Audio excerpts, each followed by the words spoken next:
Welcome to the Off the Road Again podcast, where we talk about way more books than we talk about cars or anything off-road or anything else right now. I'm Chris. I'm Ross. And I'm Robby. And I'm going to go back and edit in all of the book talk now. Yep. So that'll make sense for the listener and the viewer. I'm not going to do that. So as always, we are socially distanced. Tonight, I'm still in the Midwest. Ross has dodged a hurricane in the Northeast, literally almost on his doorstep, but not quite. And Robby is with us from AutoPacific, which is he is in Wisconsin. AutoPacific, I'm assuming, is on the West Coast. You're right. We're in California. I work remote here in Wisconsin, and we have a office in Detroit too. So I'm starting a new full-time thing soon, which we can talk about after the show. But please. There's a local office here by me, but everyone I've talked to was not local to here. Oh, so I did a phone interview in Houston. I did a video interview with somebody in Denver. Mm-hmm. And then I had another phone call with, I don't know where she was exactly, but I think she's based in Houston, but she could have been in Omaha or somewhere. It was just, it was a good time. Global economy. It's a good time. Well, after working remotely for a year and the amount of video calls, I mean, for us, that's the only way we could do the podcast. Exactly.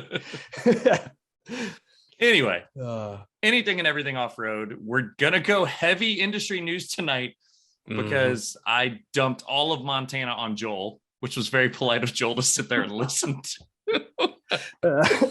Well, Joel can't go anywhere and do anything, so he could listen to stories. I think he's back out of lockdown. I'm not sure. Yesterday, he told me that they were under another 2-weeker. Okay, so they got extended. So that's the shitty part of that. The best part of that show was me showing him pictures, and he's like, "Hey, what's that sticker on your car?" And I went, "Off the Road Again sticker," and he's like, "Where's mine?" And I was like, I didn't know you had Off the Road Again stickers. Yeah. I do. Send me your address. Send us addresses, Robby. Joel, send me an address. I'll be sure to sanitize it before Joel's are in the mail. Oh, okay. Well, let me know when you need more, and I'll send. I slipped in some cheeky Kansas folks stickers for him too, and I was like, I feel like Australia is the most appropriate place for those stickers to end up. One Ski Kansas, and it says Ski Kansas, but then it's a person standing behind a cow holding onto a tail. I feel like Joel in Australia will be able to have the most fun with that sticker. Sorry, Brett, I gave your Ski Kansas sticker to an Australian. That's funny. Yeah. Anyway, and if anybody else out there wants stickers, hit me up. You just open yourself up to 3 DMs. I can handle 3. And bookmarks are coming next for a book. Oh shit. Merchandise off the shelf. Merchandise again. Off the shelf again podcast. And we got a Spaceballs reference in there too. We're having a great night. Oh man, that's really. Where do we want to? I'm assuming we're going to start at the top. I kind of briefly touched on it with Joel, and because I had no clue what I was talking about, I definitely wanted you guys to discuss it.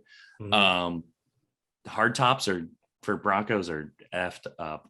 Really? And I feel like I'm being very nice by saying effed and not the actual word. But I've been keeping tabs on the Bronco forum just to monitor it, because I'm kind of in the Jeep world and I like to see how people act when the next great thing comes out and all that. There were a few users that started posting things about poor fit or scratches or blemishes from the factory, and then it was some people having leaks coming from the A-pillars and coming from where the panels seal overhead, and then there was that picture that went out. This has got to be 2 or 3 weeks ago, of that line of Broncos behind a fence against a building, and they all had bad roof penciled in with a paint marker on the window. Yeah, there was. It was probably a line of 10 of all varieties, and they all had yellow paint pen on the window between the C pillar and the D pillar, and it just said bad roof. And that's when everybody is like, okay, something's up. And then in that picture of that huge parking lot of Broncos got out. And the long and the short of it, to not spend the whole show talking about Bronco once again, Ford has decided that they will be replacing every single hardtop for the Broncos that have been delivered and have been shipped. That's the picture I'm talking about. And there were probably 10 of them lined up like that. So all owners who currently have a Bronco with a hardtop in their hands will be getting a new roof. All of the Broncos that have been delivered to dealers will be getting a new roof. All of the Broncos in transit will be getting a new roof. And I think the latest was that everything that was slated to ship but hadn't yet is being held. until the supplier gets their act together. But So pretty catastrophic. So it's a third party supplier who's been giving them the supplying the roofs. It is. It's when let me dig for a second. Go ahead. Well, but if I recall correctly, though, too, it's like, because unfortunately the Bronco's not had the smoothest launch as with many Ford products, but wasn't there a delay when the first Broncos started rolling out because of that third party top supplier? There was. They said this is like the second issue, or I wonder if they like rushed into it so quickly now that they're discovering all these quality issues. Now they have to pretty much redo everything again. The reality is that we can speculate and speculate. They screwed up, whether it was an oversight on Ford's part, and the name of the company that makes them, for the record, just to throw them under the bus while we're talking about them, is Webasto. And everybody's been saying Webasto no. Oh no. That's a PR fiasco. So the smart thing it's really tough, because if you're in the shoes of people at Ford, you're having people complain that the vehicles haven't been delivered, and you want to put them in their hands, obviously, so that they're not further frustrated. And, if you're Webasto, then you want to deliver these things. You're not taking payment until they get to Ford, until Ford ships them. So it's the whole thing's just a snowball fiasco that was probably, like you said, just, them trying to rush the thing through, and there were just oversights, and here we are. So nobody's actually put a number on how many Broncos have been delivered or anything. I'm sure Ford knows, but it's not good. The bright side is that the users and owners are going to get new hardtops that hopefully won't leak or have blemishes. Well, and I think that I guess there's also another issue going on with the Bronco too. Is like, if you look in the show notes, I grabbed a photo from an Autoblog article I wrote, or not. Wow, definitely did not write. It would be fun to write for Autoblog, but grabbed a photo from an article that I read that talked about how, I guess, outside of the Broncos assembly plant in Michigan, there are like hundreds, if not thousands, of new Broncos, and can't really tell if the photo is 4-door and 2-door or exclusively 4-door, but looks like they're running into issues again that are going to delay things even further. So it's like you have and I'm sure it's probably related. Okay, so it looks like there are some 2-door models. There's definitely some 2-doors. It definitely looks like row right there. Looks like both. Yeah. So I'm guessing that this is probably related to the microchip shortage that's happening. Well, those are also all hardtops in that picture. So do you think that's the same, almost like a different shot kind of per se? Like, do you think that's the ones I saw that said bad roof was like a chain. It was not as extensive as this lot. Like I didn't provide all the photography I found. In all fairness, that it could be just that picture, the bad roof picture, could be 90 degrees to the left. Like we don't know. But no, the chip shortage is hurting everybody. Let's be real. Like the crazy part about the chip shortage is I felt like March or April is, I think, the first time I sent Robby a text and I was like, hey, is this gonna be a thing? Yeah. And then that's sure enough, 6 months ago almost. Well, it's just been plaguing Ford. I mean, a couple months ago when I was out in Detroit and you drove past their headquarters, I mean, they had miles of F-150s just parked, without any of these chips on them. And now it looks like it's probably happening with the Bronco. And from what I was doing a little bit of research, and I guess a lot of the Broncos right now are delayed, some of them by just a month or two. And I think this is in part due to the hardtop issue and this microchip issue. But I guess there are people that were supposed to have Broncos built as a 2021 model that are now pretty much getting bumped to 2022 and having to wait even further. And it's like, man, these people have to have a lot of patience. But they're going to honor the 2021 price. Correct. Yeah. But to anyone ordering one new in 2022, the price goes up. It will. 100%. The crazy part of this is I had a buddy. No way I won't. I literally had a buddy tonight that was like, hey, so what do you think about Wranglers? I was like, you know what? They're great little cars, but like, if you don't want to off-road it, wait a couple of years and get a Bronco. Thing is, I don't know how it's going to be in a couple of years. For an automotive, from the perspective of waiting a few years, like, you totally take for granted, you know, how ingrained into your life a vehicle becomes. You know, like if somebody ordered a Bronco and suddenly and you know, like they were expecting delivery in October and their dealer just sent them that letter and said, oh, sorry, you're gonna get it next October. Yeah. Like that's a huge hurdle to have to jump over, you know. So it's you know, it's domino effect here. Well, that's I don't know why I joined it, but I'm a member of one of the Rivian Facebook groups, and that's not a bad thing. That's That's a good great thing. Facebook group. Yeah, give them all the support you can. I'm on Facebook, so it's bugging me anyway. But like the constant communication is that this is my pre-order number. When am I getting my vehicle? I have this lease coming up in 4 months, kind of thing. Like it's every post is somebody trying to say, like, I'm like, buy a shitty used car for whatever it's going to be. Like, and unfortunately, Rivian has, and I love Rivian. I can't wait for them to get here. I think both of their products look amazing, but they definitely need to work on some of their communication with their like pre-order customers, because there's been quite a bit of backlash. And I really hope that Ford smooths things out with the Bronco, but more importantly, like Ford has two gigantic big launches coming up. You have Maverick and you have F-150 Lightning. And especially, you know, the Maverick could probably face a couple delays and it'll probably be okay. But like, they sell the Ranger. People will be fine. Exactly. And the F-150 Lightning, because that is such a pinnacle product for Ford's push into electrification, but also like getting other people to come towards Ford for electrification who have been considering it, like they have to roll that truck out on time. It's like probably more it's important than the Bronco. Yeah, I would absolutely say so. Yeah, they've got to nail it, and it's going to be really tough. I mean, Ford just hasn't had a good pattern. Dancing that line with the launch that gets people the vehicle quickly after they show the production model, or even like the concept that's close to production, and actually like being able to ramp everything up so that it kind of is like a just-in-time delivery type thing, is like kind of impossible. You know, we're seeing it in the the UTV world. Robby Gordon's had this thing called Speed UTV that he's been talking about for 3 years, probably.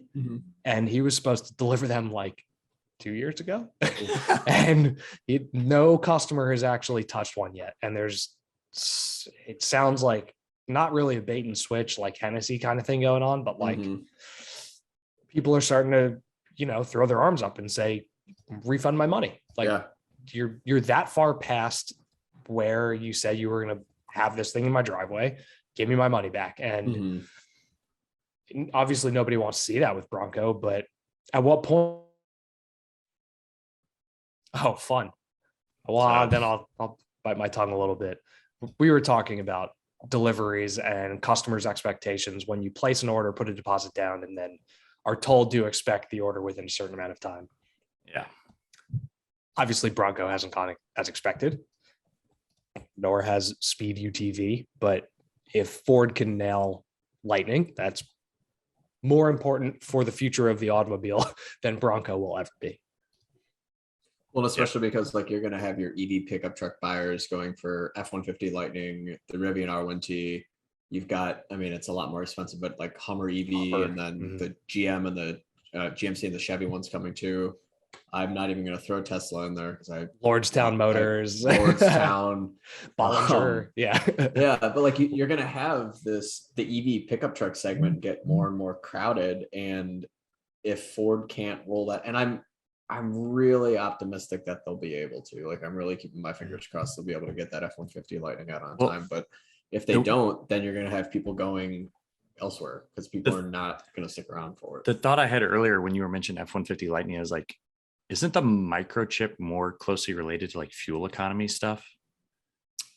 Well, they use it in, I know that like some trucks, like the Silverados that had the microchip shortage issue, like the microchip was used, for like the cylinder deactivation and stuff. And it Right. would So like, adjust like hopefully the down. EVs don't then have that issue. Hopefully the EVs, but I did just hear too that Ford Mustang Mach-E is going to be delayed for a while. Like they're obviously it's on sale and they've been building it, but I guess they're going to like pause production for a couple weeks or so. So I don't know if that's getting affected by that. Oh man, Interesting.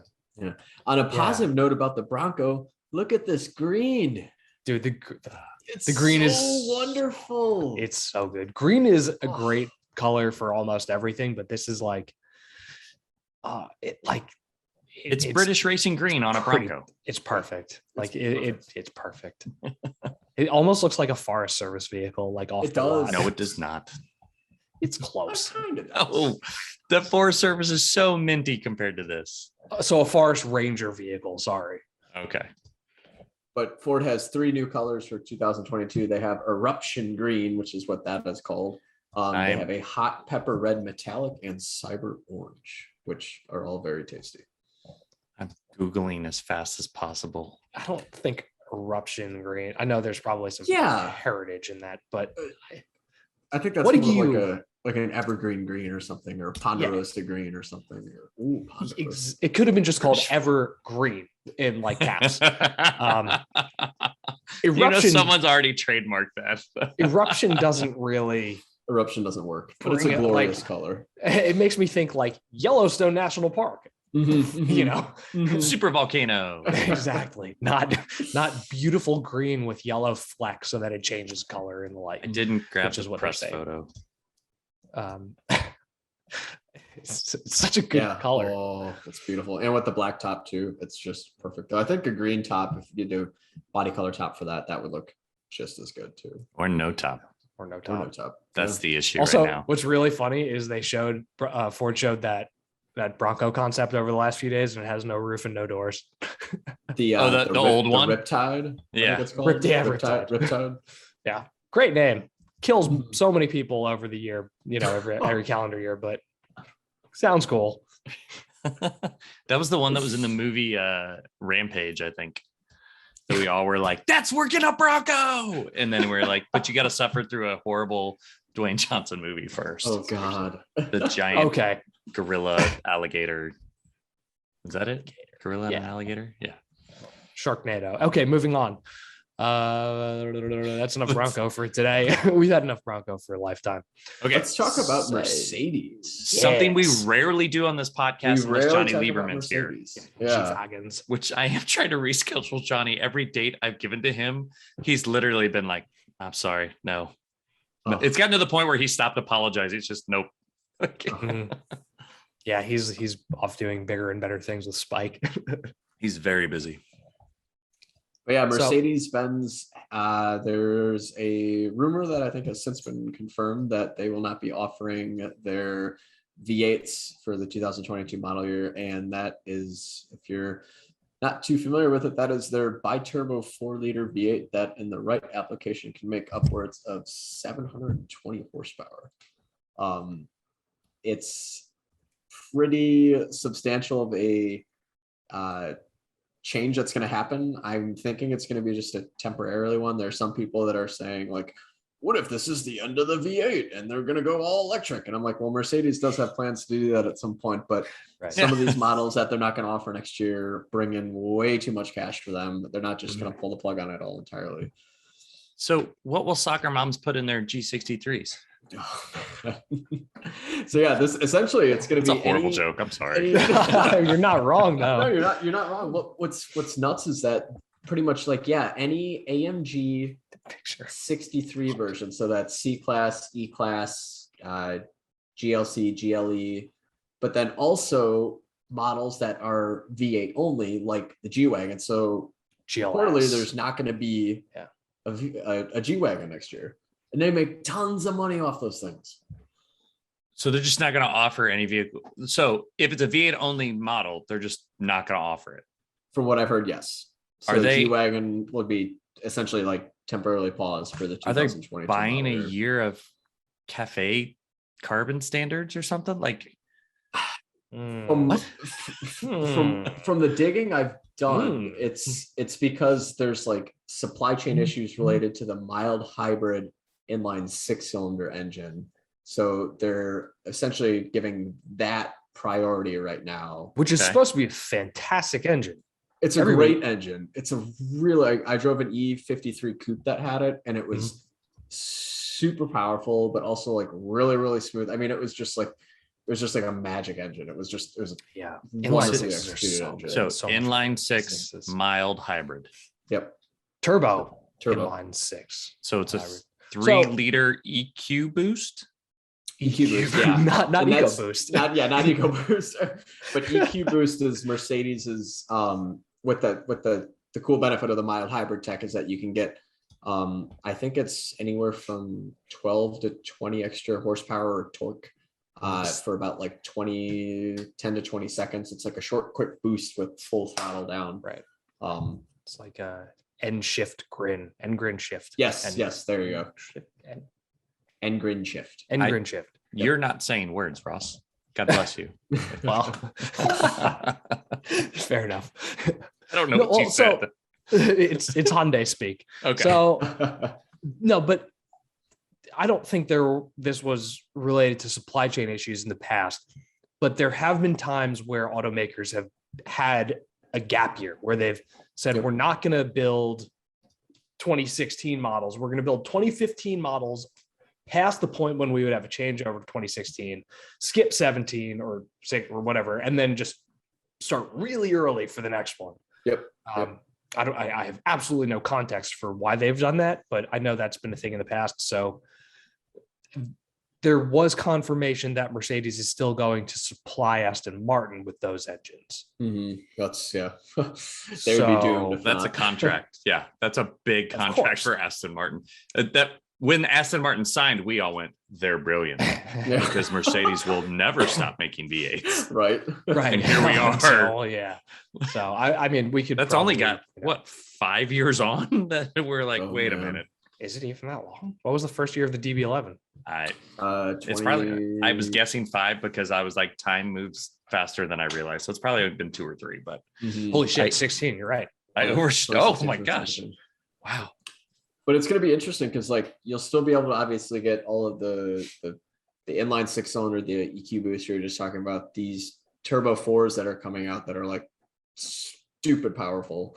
Mercedes turbo 4 is supposed to be so good too. Yeah, I haven't driven one yet, but like I know some of the like AMGs that have them. I mean, they're pushing upwards of 400 horsepower. What? 205 horsepower a liter or something. Yeah, crazy. It's nuts. But the new S class is exempt from it, so they're still going to have a 2022 S class because that's obviously a big moneymaker for Mercedes. But what I'm concerned about is we're supposed to get the new SL very, very soon. Right. And now they're going to have the inline 6 mild hybrid as a, like, you know, for the lower, like AMG 53. I think they're doing a 43 too. But I mean, the SL is a V8 luxury sports car. And I'm really curious if they're going to, you know, do what Mercedes has done in the past, where they like introduce like the SL or the AMG 53 first or the 43 first, and then the 63 later. Or I wonder if they're just going to push everything off a year. But it's or really, if it'll be like catch us all surprised and be like an SLE, and it's you know 1200 horsepower electric car, the SLE. Yeah, because they've never had names that you could pronounce in the past. Come on, Gla, Glee, Gla, the Gla 45. Did they make? They have a GLC, right? That's got to be the Glock. They do. It's even better if it's a Glock 45. Oh my god! So I think Glock like 450. I think in terms of like the 4x4 side of it, if you are interested in buying a G-Wagon, good luck finding a 2021, because there are some dealers that are already noticing that there's not going to be a 22 model year and slapping colossal market adjustment fees up. I mean, like, Ross had market adjustment on that 4Runner that was literally half the price of the 4Runner. So I can't imagine what the markup is on a G-Wagon. Which one? You found, or maybe it was Camille. That was Camille. Camille found that it was it was a tier. Sorry, it was the same one you just had as a press car, which is why I was like, I knew the number was 50 something. I love and it was like thing. a $27,000 markup. Yeah, fucking stupid. So what's pro tip? to everybody out there, don't pay. No, markup. you don't need the No. vehicle. That's just predatory. Like, stop it. Like, Predatory is like- a great way to. Predatory is a that's terrible- a really Have a seat over there. good word to use to describe it. Yeah. that's what it, pardon me. I'm going to take a break for the rest of the podcast. No. But like, I can't, like, is a markup going to be like 50 grand? Like 60 There grand? was somebody had posted a screenshot of a G Wagon. I think it was a G63 at a dealership, and they were asking, I think, 325 for it.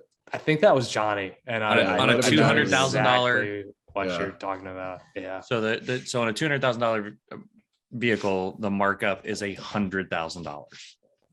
And they're totally, because they know that people are still going to buy these G Wagons, even with these colossal markups on it, because it's just a status symbol. But I mean, you're going to see markups on the base G Wagon, the G63. I mean, I think Mercedes it's going to be a very interesting year for them, because like a lot of these AMG 63 versions of these cars, also the GLS, their big luxury 3-row, that's not the 580. That's not going to be sold next year. So it's going to be really interesting to see how Mercedes does for the next year with all these like V8s. Just bye-bye. What a world. I'm always amazed at like the GLS. I don't think of it as being very big, and then I'm around one in traffic, and I'm like, that's always bigger than I realize. It's like the Queen Mary. It's not Tahoe big. What did but it like used to be called? the No, it's not GLS. Tahoe. The GLS used to be the GL. GL, right? Yeah. So it's 206. The Tahoe's 210. Yeah, like it's. But like when like- you see them in traffic, like they're not as tall as Tahoes, they're not as wide as Tahoes, but I'm like, Their that's Tahoes longer are than as I wide as realized. two hot Tahoe tires, though. Fucking steamroller things on the AMG ones. So, all right, let's move on. Let's talk about things that are actually approachable for, mortals like us. Wilderness, the Subarus. Oh, that's where you want to go first? That's where I want to go, because I mean, I saw my first Outback Wilderness last Really? week. Yeah, and it kind of looks rad. The only thing is the tires could be a little bit wider. The flares and like the height of the thing kind of makes the proportions a little odd. But I wonder if, like, I know a lift doesn't always give you more. I mean, sometimes it gives you more room for a wider tire, but like, I don't know if they went aggressive enough with their lift to go with a wider tire. The Yokohama Geolander is an awesome tire on that. It is a on great that tire. vehicle. Yeah, like I think that's a perfect tire for that. I don't know how much bigger I'd want to go on it, to tell you the truth. It just And Robbie's It doesn't- driven it, right? yeah, Yeah, okay. it doesn't need the width. It just from behind when you're In traffic. when you're coming up on one on the highway and you see something with that much ground clearance, because it has like almost like Wrangler Rubicon ground clearance, it looks like it should have more width on the tire. And That's a it good will point. forever bother me that they decided to close their eyes and draw the fender flares, but it's a really cool thing. It's to help with approach angles and departure Yes. angles and Protecting there's branches. There's reasoning for it. I think Ross missed the episode where you and I talked through this, Robbie. But you're not looking. I'm fine with the front and I'm fine with the back. If you look at the profile, they went they didn't go circle, they didn't go square. They went No. We're talking about all fender around. flares now, right? Yeah, I'm talking just about the flares. Okay. Just about the shape Oh, of the I flares. thought. I thought. I thought we were still talking about No, skinny no. tires. No, That's what no, that no, image no, was for. no. Sorry, that was my bad. Here's fender flares. That's what I'm talking about. What happened in like? So that's not. They've created a new shape. It's almost trapezoid. It's a squircle. They look like gladiator styled helmets from the side Yeah, they do. Ooh, of that's like a they're good headed one. to battle. It's going to be in the next Halo game. Do people still play Halo? I don't know. I have no idea. That's why I played it laughed. a long time. My kids play So- Far Cry, and I don't know if that's appropriate or not. Far Cry Primal. I don't know if that matters. Yeah, they look all right. And it'll be interesting to see what the Forester, because that's the one that's debuting in a couple weeks. The Forester Mhm. Wilderness. They've shown some teasers of it. I'm really excited for it. I hope that they also do, well, I can almost guarantee you they're going to do a cross-track one. 100%. Yeah, 100%. maybe an Ascent. I don't know if they'll do an Ascent. And then Ross, I was just looking at our show notes. You want a BRZ Wilderness, and I want a WRX Wilderness. So we'll have to convince our friends How about at Subaru to make that happen. We meet in the middle and do WRX powertrain in a BRZ Wilderness. Perfect. I don't think it'll fit anymore. 2 weeks. Oh, you can always make it fit. Well, we'll see what the new WRX actually is like. This week, next week. Ooh, Ross, you're getting the funky flares on the Forester too. That's coming up. Am I? Yeah. Spy shot. You can see them through the camo. You know what? If they wilderness that with if they put the WRX powertrain in the Forester again, like they used to have the XT, be all over it. Look at the front and rear bumpers. God, I bet you the departure and approach angle on that thing is going to be awesome. Yeah, there's almost no overhang on the back of the Forester. Holy cow. I've not seen these spy shots before, so this is pretty. We're referencing Autoblog for the second time tonight. Yep. Hey, Autoblog is great. I love Autoblog. For industry news. Jeff. Yeah. Sorry, Jeff. So, we all write for you. All right. So what else? What else do we have here? Talk about your Can-Am. What is this Can-Am Maverick? Oh my gosh. So it sounds kind of patriotic and intense. If you think the horsepower wars are psychotic in the streetcar world, then my oh my, have you not seen what's happening in the UTV world? Can that model name be longer? Oh, that's not bad. That's not bad. I put together a list a couple of weeks ago of like all the UTVs you can build in price and go on a configurator and like, have your fun with. And hold on, I'll find some of them are like absolutely hysterical. So we're talking 2022 here, right? Yes, 2022. Okay, Maverick X3 X RS Turbo RR with smart shocks. Why? Because they have they've Porsche-fied the lineup where there's like a tiny little nuance. Porsche 911 GTS 4 Targa Turbo plug-in hybrid supercharged eco diesel. 100%. Yeah. So RS and RR trim levels, right? They are tiny little nuance differences. But it's like Lariat versus XLT. Yes. Okay. Down to I've got a picture of an RS. I don't have a picture of an RR. Down to like a fine point here. Oh God, it's horrible. Razor Trail S1000 Premium is different from Razor Trail S1000 Ultimate, which is different from the Razor Trail Premium and different from the Razor Trail Ultimate, and also different from the Razor Pro XP Premium and different from the Razor XP Premium. I feel like you just reminded me that I need to shave. Yeah. There's a lot of Razor talk. Pro XP. The Polaris Razor Pro XP. Coming to you from Manscaped. Oh no! Sorry, the lawnmower or whatever. So anyway, this 1,000.0. This new Can-Am is it's 200 horsepower in something that will probably weigh right around 1,900 pounds, maybe 1,800, and CVT, 4-wheel drive, plant your foot, 0 to 60 is probably like sub 5 with regular seatbelts, 3-point seatbelt, no airbags, no ABS. It's becoming absolute lunacy. You're gonna have to tell me which one of these photos is accurate enough. I couldn't tell you. Sure, yeah, that's the X3. I don't know if that's the right one, but that's what they look like. They look like this is the other one I got. Truck. Yeah, they look like rock bouncer death machines at this point. And my favorite thing about these is the roll cages are not like legit roll cages. They happen to be metal that's above your head. Some of them are. They're getting better, but there's an acronym for it, and I can't remember what it is. But they are not rated to support the weight of the machine in most cases. Right. But yeah, these things. That's like the major takeaway I had from Zach and Kevin over Zach. 2 shows or 3 shows now between. Yeah. They're both solo shows and the show combined. That UTV roll cages are not always rated for the weight of the machine. Oh. yeah, these things, you know, The concern on Robbie's face is real. I just know nothing about UTVs, and I'm looking at this right here. And of course, I took it away from you. Sorry.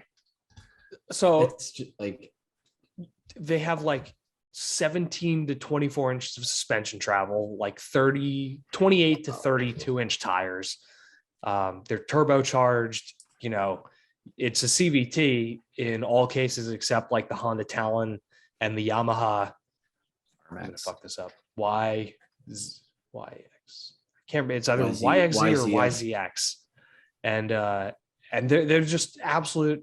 It's crazy. When the first Polaris RZR came out, it was 50 inches wide, so it could fit through like New Hampshire's gates and, you know, the gates out west. And these that are coming out now are like over 65 inches wide. They're trophy trucks. So do you need a driver's license to drive that? No. And like in the private places, you'll see like children with their parent, you know, the kids driving, the parents in the passenger seat.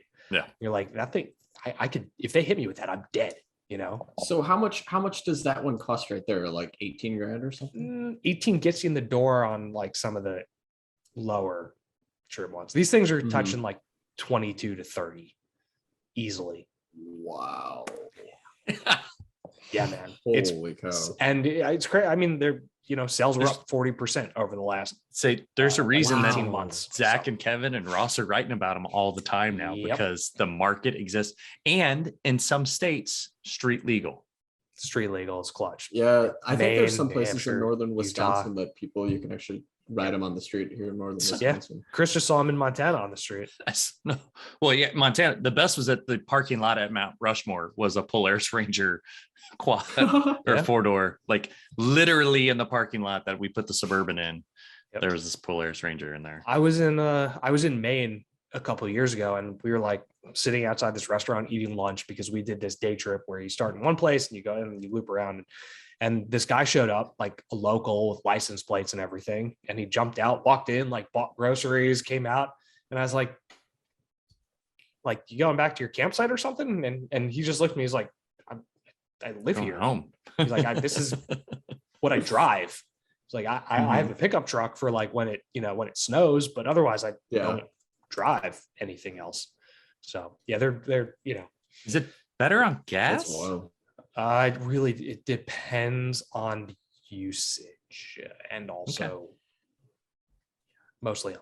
In my mind, I'm gonna imagine that guy lives up a hill and it's tight and twisty, and the quad or the UTV is easier to get up and down. Yep. In my mind, that's what I'm gonna picture. Not tell you. And he calls himself Davy Crockett. It's a sweet hat. Said it was a helmet. All right, I'm going to the next one because I have been seeing all of the last gen of these things showing up lately, but Nissan Frontier has been driven. Have you seen the prices on the 6-speed Pro 4X Frontiers? Like the last year they made the manual one. No, like skyrocket, like $30,000. Wow. I haven't read any of the reviews, so somebody's got to fill us in. Robbie, have you played with it, right? I have not driven the new Frontier. I drove a 2020. I drove the last one that had the current new generation's 3.8 V6 and the 9-speed auto. And I mean, so it's the same powertrain as the new truck, right? Yeah. Same exact powertrain. Same chassis. Wonderful. Same chassis.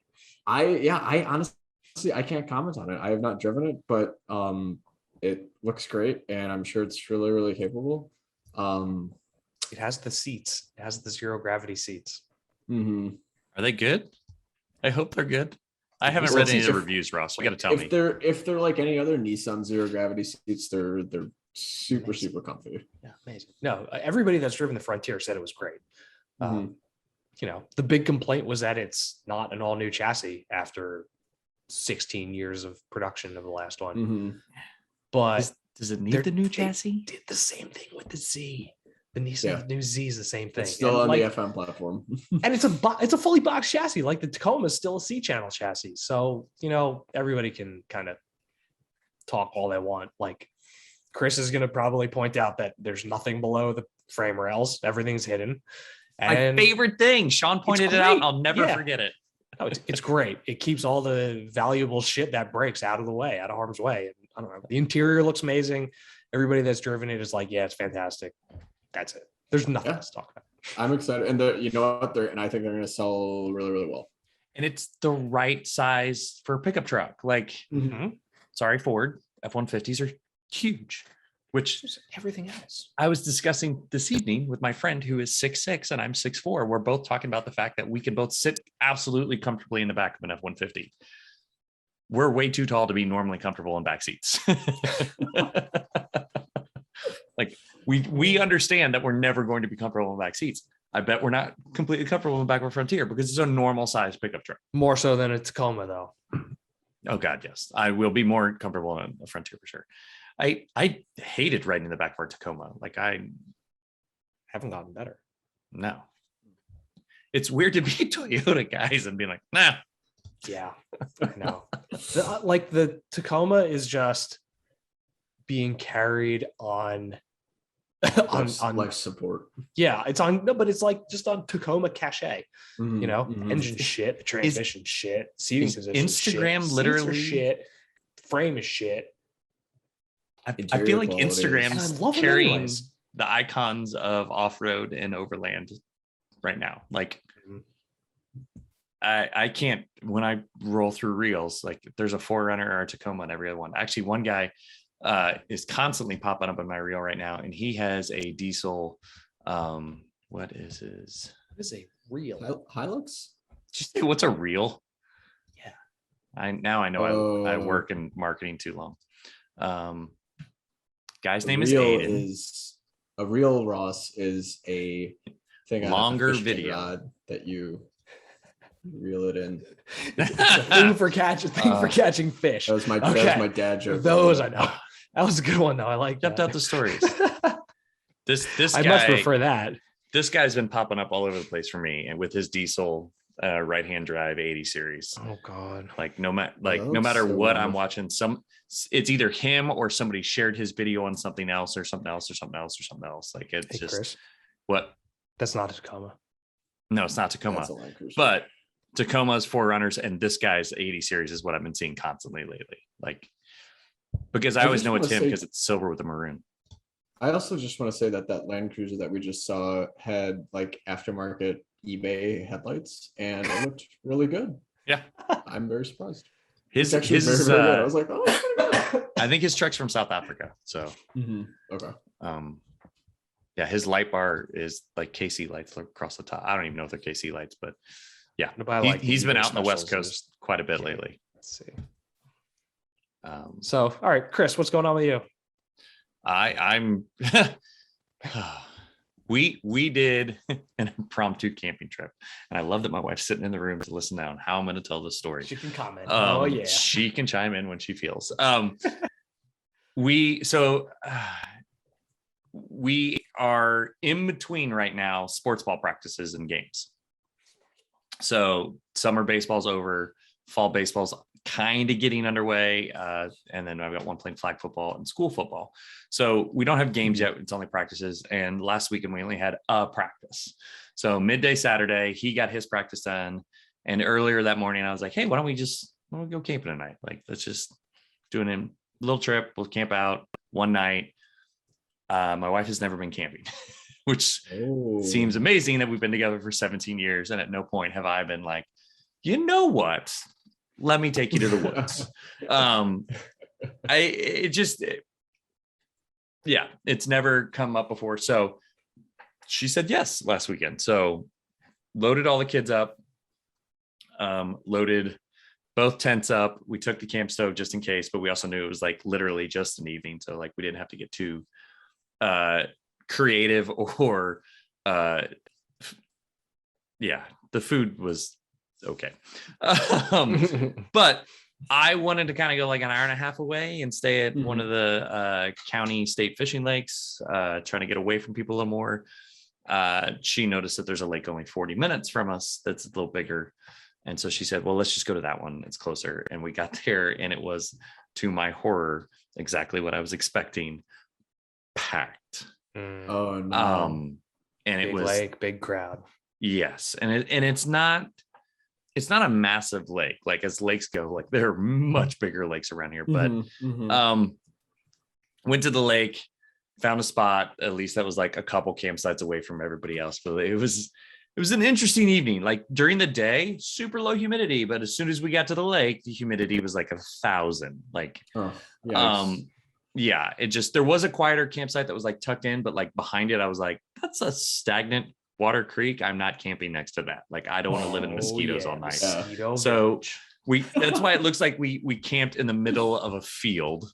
I was wondering about that. It looks like really pretty, not gonna lie. I mean, it looks pretty it just looks like random is not the right word for it, but it literally context. it just it's I don't think I've ever shared my own Instagram on our own show. It just looks like I like parked the truck in the middle of the field, so it worked. We had who I refer to as Kid 2.0 and 3.0 and my old Sierra Design tent there for the night. And that lasted all of like an hour and a half. They would not shut up. And so we're like, get in the tent with everybody else and go to bed. Like, so all 6 of us slept in the 8-man tent, super easy. Because we were so impromptu about our trip, like I didn't have a pillow, she didn't have a pillow, like my back was killing me the next day. That is when you take the headrests off the seats in your car and you use those as pillows. Yeah. Yeah, I was not thinking. Or roll up whatever bag you brought and put like a shirt over it. And so like it worked. I think I texted Ross that it was her first time, and he was like, "How'd she like it?" And I was like, "Well, she didn't hate it." So, but she was definitely on board next time when I'm like, "Hey, can we go a little farther to maybe get away from a little more people?" She's like, "Yes, we're definitely going to go a little farther away from people." I think it firmly puts both of us in the side of like, I really want a camping trailer.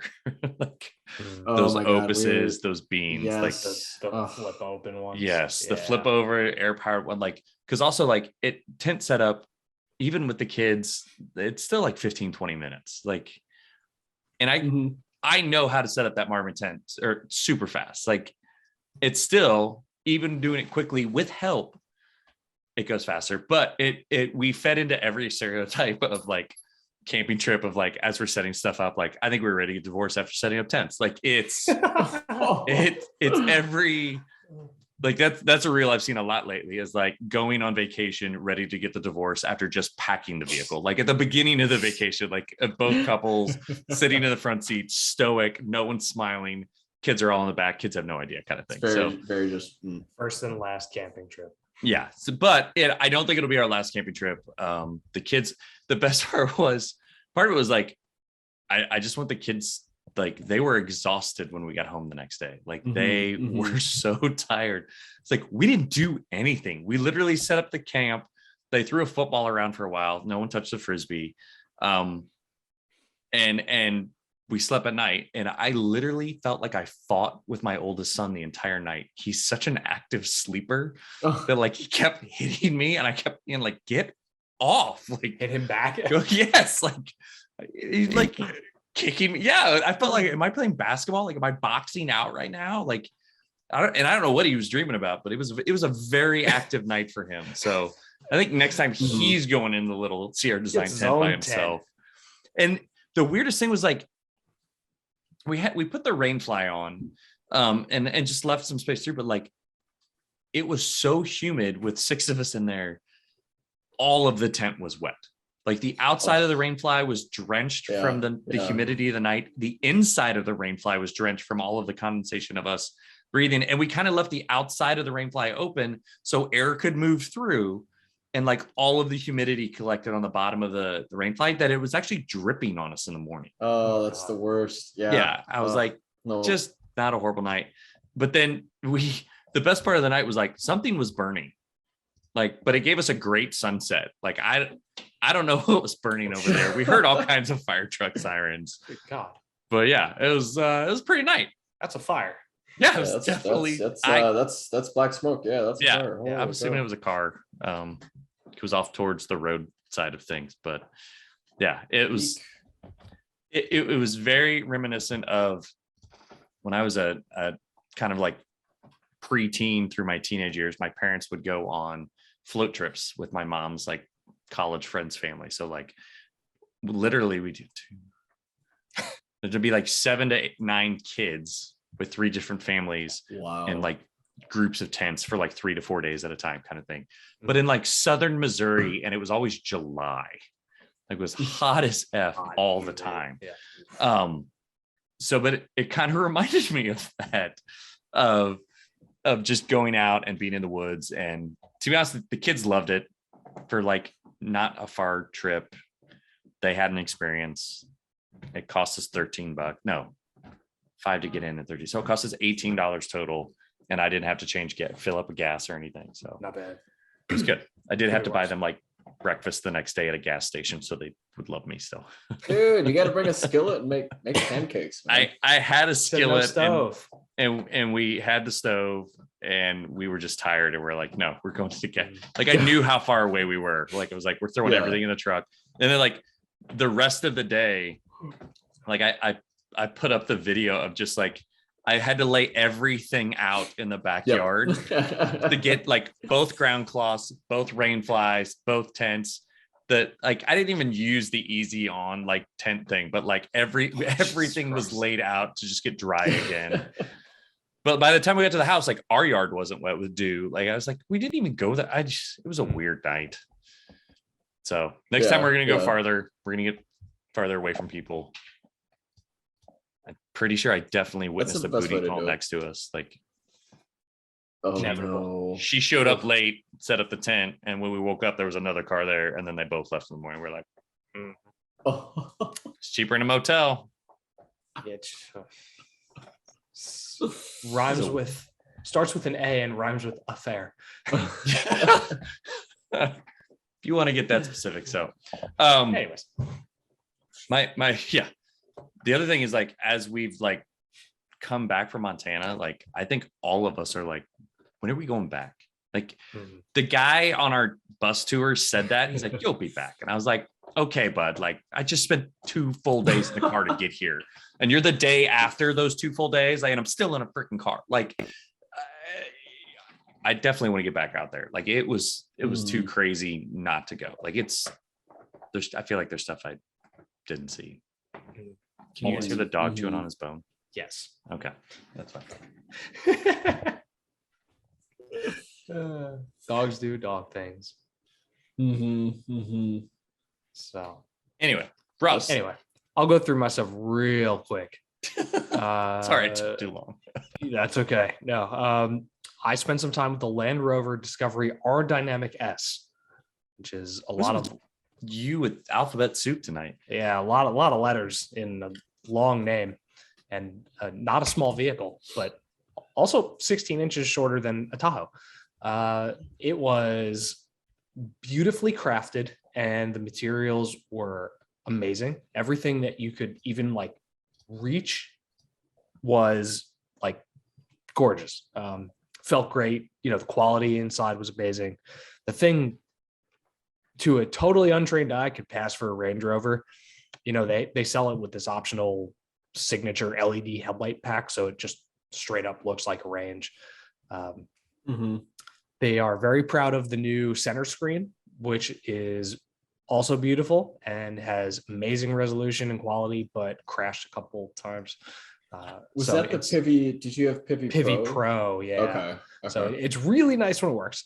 And they also are very proud of the new engine, the mild hybrid 3-liter inline 6, which is everybody's new favorite, displacement. And it was great. We put 500 miles on it. It did everything we asked. Ate up the highway, basically pick a point and just go, and it doesn't care. It crashes a little over bigger bumps because of the 21s, which kind of is. So the Discovery kind of lives in this weird, where the Venn diagram overlaps between the Range Rover and the Defender. It has like a 2-speed transfer case, and it has low range, and it has all these off-road modes, but it also has 21s and air suspension, and it's kind of convoluted, but it was great. The base is 61 and this one was 73. If you get into it at 61, it's killer. if you get into it. At 73, it emulates a Range Rover for all the people who actually give a shit. So it's really it. I gotta try Defender, you know. Oh, that's really, so good. Oh, I miss that's where my brain's at. So, My favorite story about Discoveries, and I definitely told Ross the story as soon as he took delivery of this test vehicle. We had a friend who asked for car advice, and I gave car advice. I directed them to a particular vehicle. They went and bought a Discovery. And that's how car advice always works with people. Yes, exactly. Hey, you either need to this car. This is a great vehicle. Oh, I actually bought this one instead. Like, I just don't. My own mother did that to me and bought the first model year Subaru Ascent, and has had constant issues with it. Oh no! Nothing ever major. First year Bronco. Just like weird things about random stuff, like things that we never buy the first model year of anything, right? Because we know these things exist.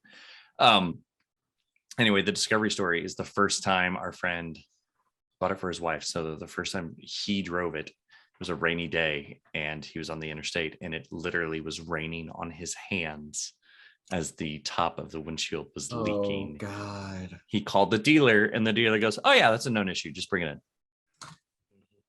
Why is it fixed before it goes off the lot, guys? They shouldn't have sold that vehicle. Uncommon. I'll leave it at that.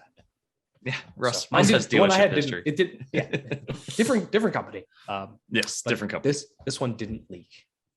Yeah. I did put a blanket down though because I was scared about getting it like sandy with all the stuff from our beach trip. The first blanket in the back. I was actually like, this is too nice to just throw shit in.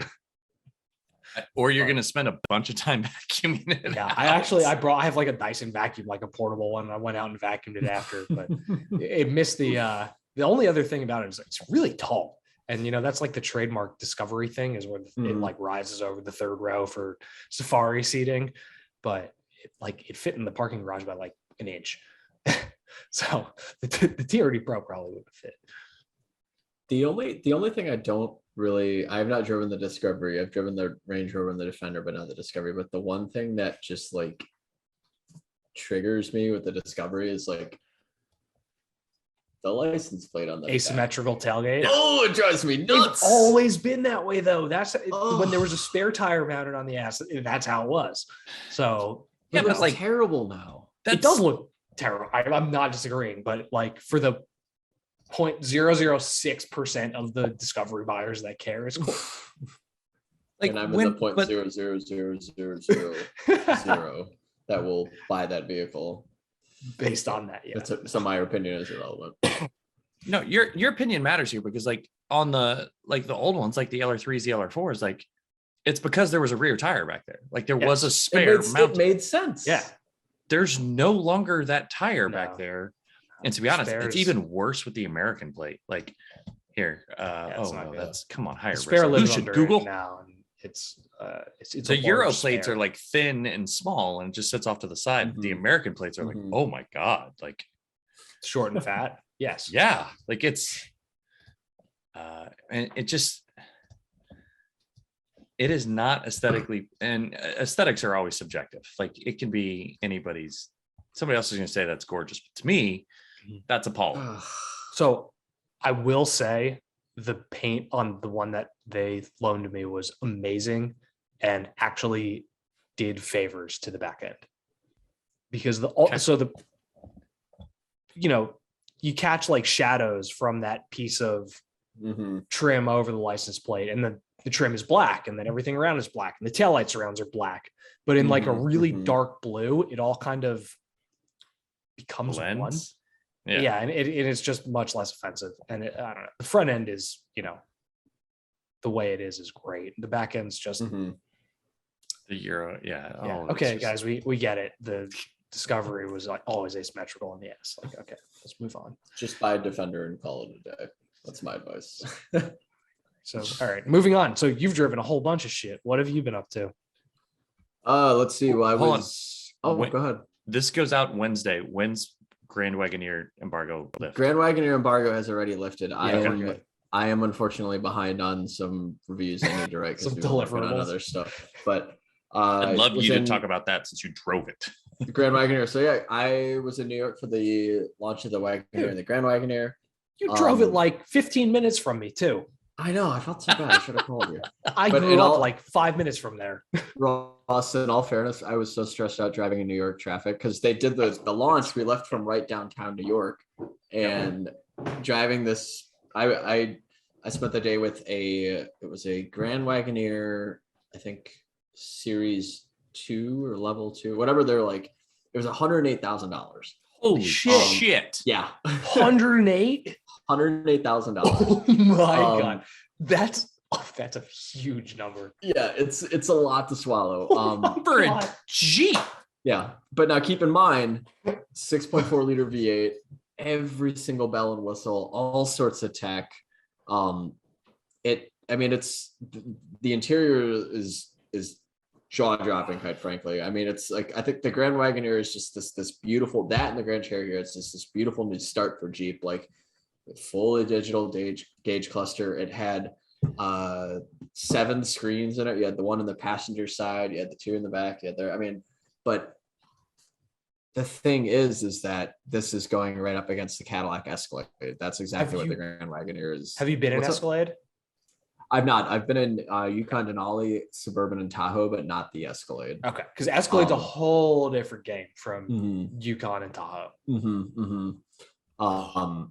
But I'm just saying, like, in terms of like marketing, Grand Wagoneers. Yeah. So the Grand Wagoneer was really nice. I was super, super surprised how easy it was to drive for being so gigantic. Okay. Visibility is really good. I know people rag on how it looks. I actually think it looks fine. I think it looks good. I think it looks better in person. Simple. I think it looks a lot better than like any of the other GM full size 3 rows. The current GM ones are.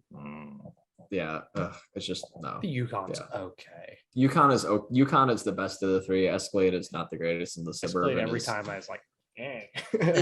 Well, in the Suburban looks good from like the front and the sides, and then when you get to the rear, it's just like you just get shooken up by it. Yeah.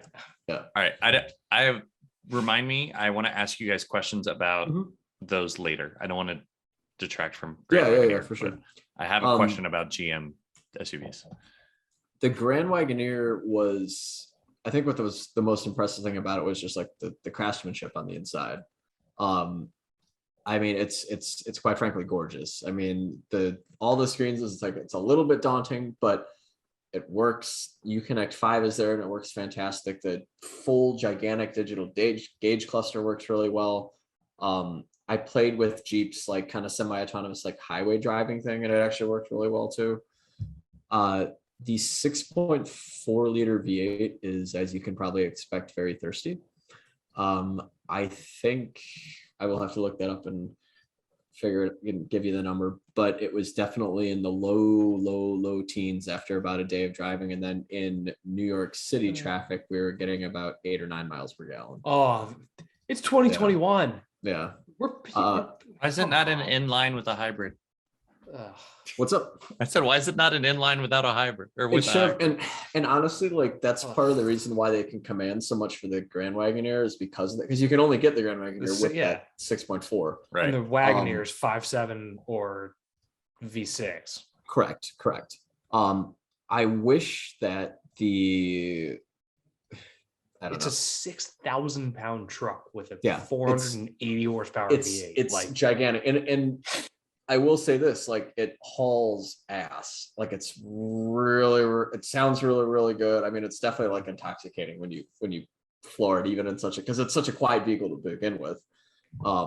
But so that was the Grand Wagoneer. They're going to sell them like hotcakes. I think it's going to really, really help Jeep, like kind of like bring in more money to like the Stellantis brand, and then like bring in some of these other 4xe drivetrains. And like,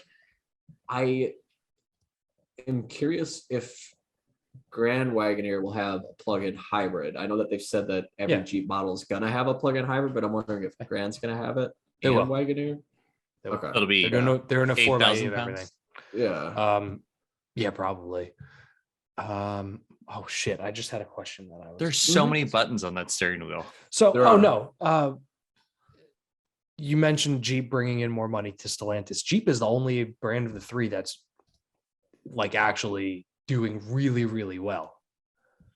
Jeep is doing well. I mean, like SRT products are still bringing in quite a bit of cash, but even though they dissolved the team. Yeah, even though it is, they dissolved. Oh yeah. Yeah. By the way, that's 6.4 in your $108,000 Grand Wagoneer. You can also get in a $35,000 Charger. Exactly. We briefly off-roaded the Wagoneer on a short off-road course, kind of like outside of the city. I don't think I have any photos of that, but we had a. You'll have to share where that was with me off air, because I can do very, very close to there. I've seen off-road Wagoneer photos. I gotta find them. It was pretty cool. But I mean, like, let's be honest, nobody is going to off-road a Wagoneer or a Grand Wagoneer, because like you still get all the off-road tech on the Grand Wagoneer too. But we were able to do like, a little bit of like wheel uplifting, put it in 4-low. The Wagoneer we had that we actually took off-road had AT tires on it, which actually looked pretty cool. But yeah, there you go. That was the exact same course. That's Jeep going high. We're also making an AT4 or Z71. So it was I don't know. I mean, I really liked it. It's gonna do well. I still need to think about more of what I'm gonna say. I still have to write my review this week of it. But every bell and whistle of a Grand Wagoneer got you to 108. A option. I think there's one above it too. I think you can get it a little bit higher too, but the one that I had was 108. That's what the window sticker was. So a well-optioned Wagoneer with the, what do we say, 5.7? 5.7. Yeah. 75? I think you're getting close to it. Yeah. Yeah, probably 65, 75, something like that range. So similar to Yukon and Tahoes. And they crosshairs. And they haven't confirmed this yet, but it's pretty much inevitable. There will be we're thinking it's going to be the Wagoneer L and the Grand Wagoneer L to compete with Escalade ESV, a Suburban competitor, Yukon XL. Yeah. In addition to Grand Cherokee L. Yep. Hopefully there's a Trailhawk of all of these too at some point. Maybe Trackhawk. Oh my God. Can you imagine a Trackhawk with a Hellcat engine in that? Oh my God. The GLS has, the last thing I'll say about the Grand Wagoneer and the Wagoneer is that it has the best third row in the segment, bar none. Okay. Best amount of legroom, best amount of like shoulder room, best amount of headroom. Chris, I don't know if you can pull up a photo of like a side shot of it, but where the Suburban and the Tahoe have that really slanted, like, C-pillar that just, it's made to make it look kind of cool and whatnot. The Grand Wagoneer is just box with the glass, and the glass is super low. So you feel like you're sitting in the second or the first row seat because there's just so much open glass in that third row. That's clever. Yeah. So I would absolutely, let's see what I have pulled up. Loading. Come on, Motor Trend. Go, Motor Trend, go. Chris's Wi-Fi is loving us today. Yep. Unresponsive page. Exit Unresponsive. No, it's all good. Okay. But yeah, definitely the best third row in the segment. Keep an eye out for the extended, longer ones for Suburban and Yukon XL competitors. It was a good vehicle. I can't justify spending that much money, but there are going to be people that buy them and drive around the city and drive around the suburbs with the Grand Wagoneer and maybe do a little bit of towing because it can tow quite a bit. Okay, well, there we go. But you get the idea. Like if you look at that C-pillar, it's just straight. To me, in the camo here right now, I have so many shades of Sequoia siding. Right. But the window in the back is longer and bigger to like what Robbie was talking about. So it like I'm going to use my mouse as my pointer. Like is a C-pillar? Great for audio. ABC. This feels so much more narrow. Like on the Sequoia, it's so much like it's actually like all the way like out to here, and then you get that tiny little porthole for the kids in the third row of the Sequoia. Like I'm intrigued by it, especially if they're going to do the L version. And maybe. We'll get a plug, and I mean we'll get plug-in hybrids of both. It'll probably be, I'm gonna guess and say probably a 6-cylinder plug-in hybrid. because they're working on this one with mild hybrid tech called like the Tornado. That's supposed to be like really, really powerful than the 5.7. So that's probably what we'll get in both. But it's a nice vehicle. If you want to spend $108,000 on it, go for it. What is it with FC and Stellantis with like the natural disasters for engine names? There's the Hurricane, now there's the Tornado. Don't forget Go Devil. Yeah. Yeah, right. Oh, okay. All right. So I really want to talk about Santa Cruz real quick. Yes. It's a wonderful, it's super cool. I drove it briefly at a Mama event last week in Chicago. That I didn't attend. You should attend it next year. It costs money. We'll talk about it. Yeah, I understand. But a really cool little truck. I mean, what was so funny is that during the presentation with PR and the product people, they're pretty much like, it's not a pickup truck. It's not a pickup truck. It's not a pickup truck. Don't call it a pickup truck. Don't call it a pickup truck. But it's absolutely a pickup truck. It's got a really cool, great, useful bed.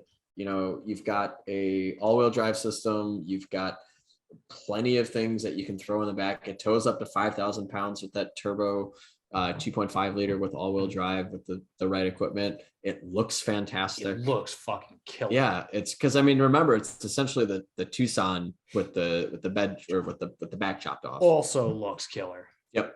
New Tucson also looks very good too. But the interior was really, really nice. I loved the Santa Cruz has this really cool thin continuous dual strip of chrome that starts at the door panels and meets at the center.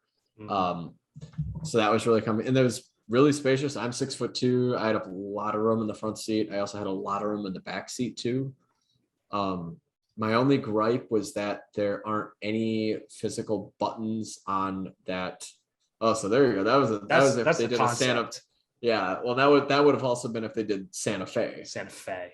Yeah, that's what a Santa Fe pickup would have looked like. Thanks, Google. Yeah. But I think the coolest thing about the Santa Cruz is that it's such a perfect truck for people that just want like a little more utility, a little bit more practicality, but you don't need some like stupid large like Ford F-150 or Silverado. So many people buy these full-size trucks and they don't need them. You know, this blends the best of both worlds: crossover comfort, crossover size, crossover pricing. You get a lot of good safety tech on it, but you've got that bed. You know, you can put all your camping gear in there. You can easily go to Home Depot and load up on stuff for a weekend project, or move stuff out of your apartment. I said a weird analogy coming to my mind. Like if they'd have put this into the Black Panther movie as like a vehicle of Wakanda, I would have believed them. That would have been really good. I would have completely have believed that truck, really just like a reimagined world, like of Africa. Like it, I absolutely would have believed that belonged there. Yeah. Well, and it's such a cool truck, and it starts at a little bit around $24,000. The fully loaded one goes all the way up to 40,000, 42,000, I think.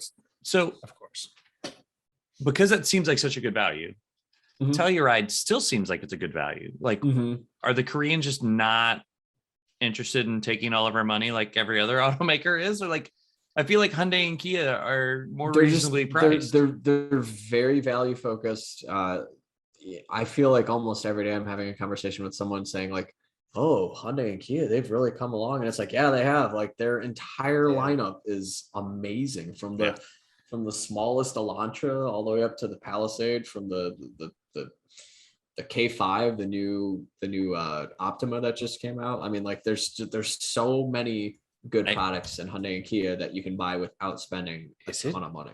I feel like bad that I want to drive the bad thing. Yeah, no, I want to drive the Kona N more than the Veloster N.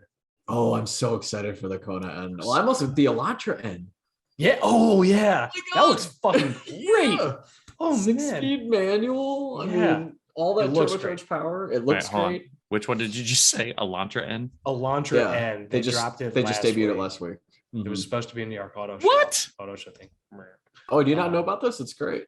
Yeah, dude. It looks amazing. The front end's a little like awesome. Eat children-y, but you know, yeah, it's a little Predator. It's a 6-speed. Oh, it's fantastic. Yeah, Look it's at gonna it. be so good.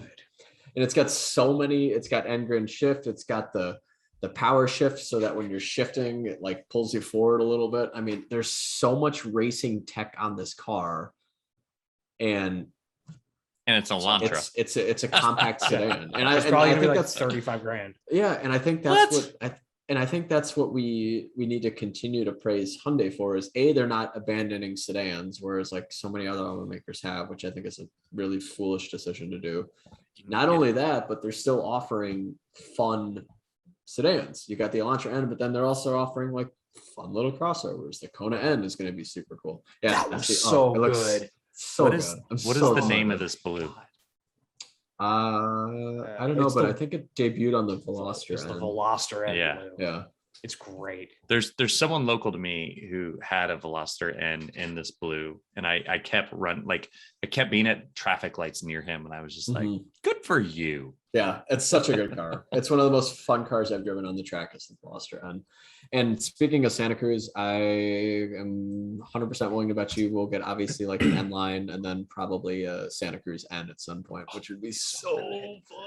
Hopefully it's better than Honda's HPD Ridgeline, which is a sorry excuse for like a branding exercise. So the Kona N that you mentioned, that's not the Kona EV, it's just a Kona N. Kona N, it's like a Veloster N. Look at it. Oh god, it looks so I angry. would absolutely prefer that over a Veloster. Is as good.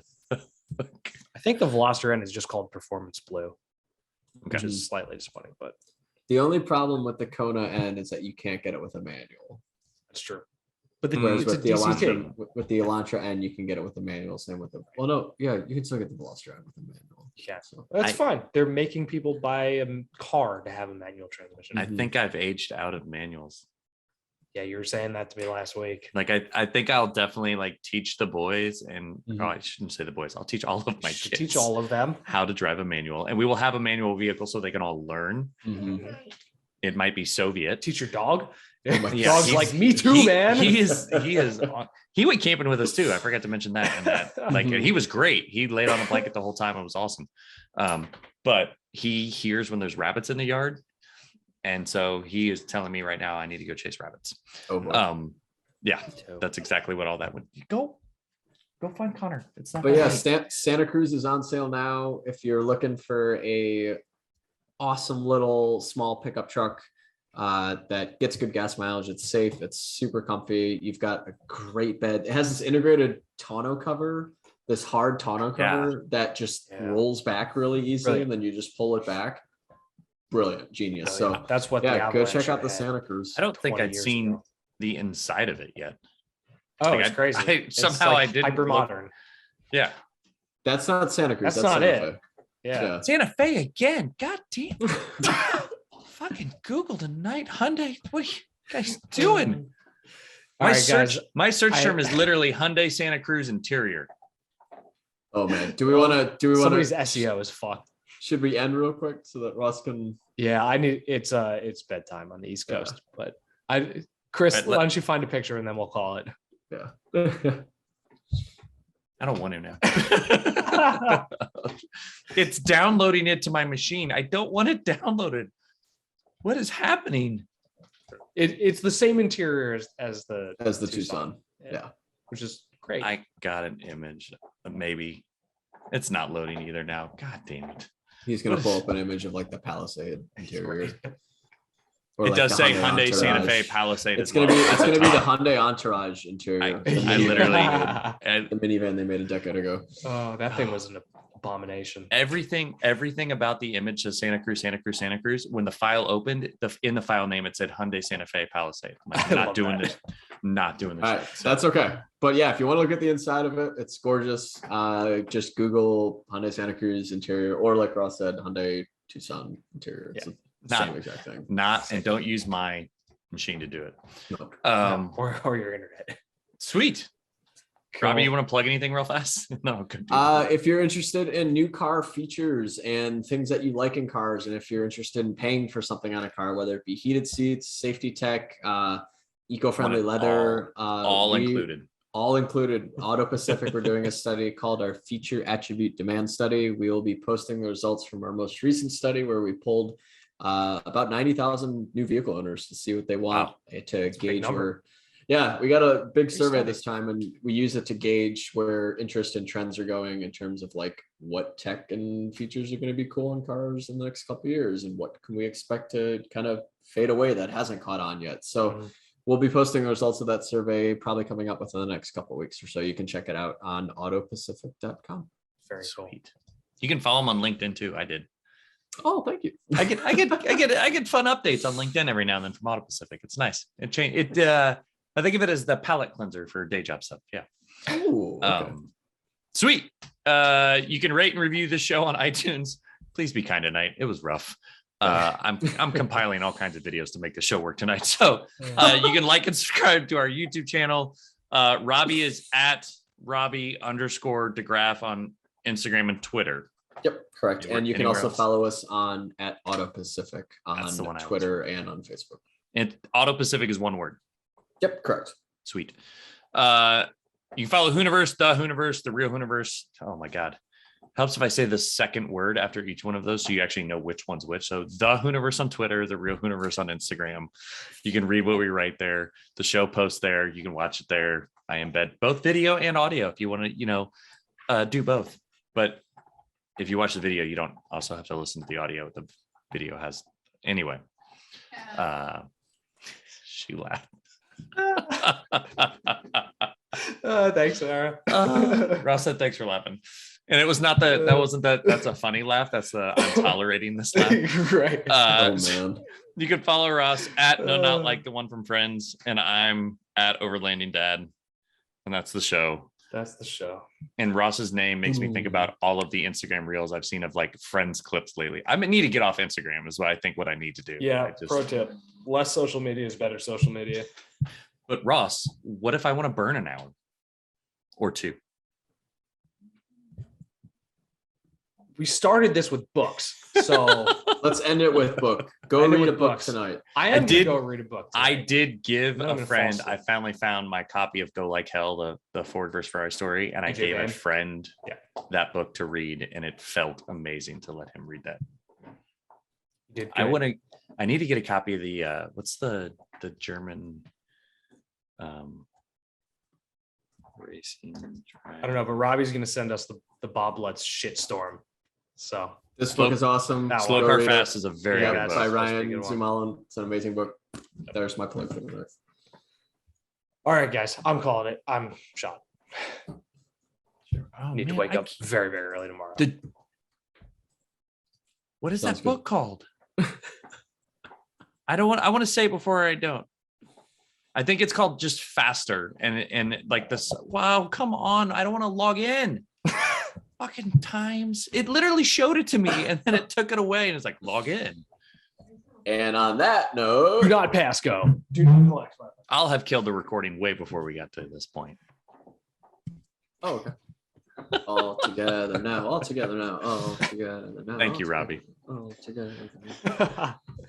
I'll chop it up at the end. It'll be fine. Ross, stay safe. Okay. Thanks, man. Yeah. Yeah. Good to see you, man. Wear your Wellingtons tomorrow. Yeah. Do you have to drive in tomorrow? No, I have to go. Pick up a vehicle to borrow because I still am carless.